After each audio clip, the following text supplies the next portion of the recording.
नमस्तेऽस्तु महामाये श्रीपीठे सुरपूजिते शङ्खचक्रगदाहस्ते महालक्ष्मी नमोऽस्तु ते।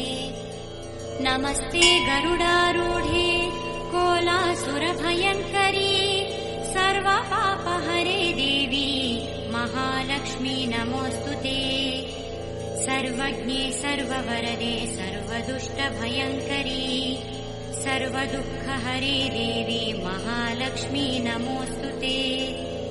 सिद्धिबुद्धिप्रदे देवी भुक्तिमुक्तिप्रदायिनी मन्त्रमूर्ते सदा देवी महालक्ष्मी नमोऽस्तु ते।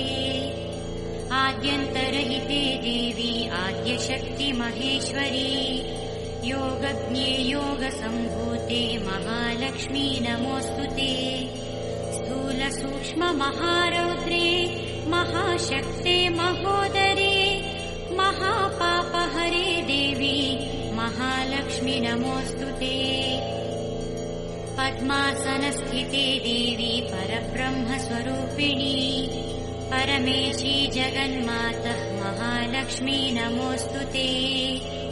श्वेताम्बरधरे देवी नानालङ्कारभूषिते जगत्स्थिते जगन्मातर्महालक्ष्मी नमोऽस्तु ते। महालक्ष्म्यष्टकस्तोत्रम् यः पठेत् भक्तिमान् नरः सर्वसिद्धिमवाप्नोति राज्यम् प्राप्नोति सर्वदा। एककालम् पठे नित्यम् महापापविनाशनम् द्विकालम् यः पठे नित्यम् धनधान्यसमन्वितः त्रिकालम् यः पठे नित्यम् महाशत्रुविनाशनम् महालक्ष्मी भवे नित्यम् प्रसन्ना वरदा शुभा।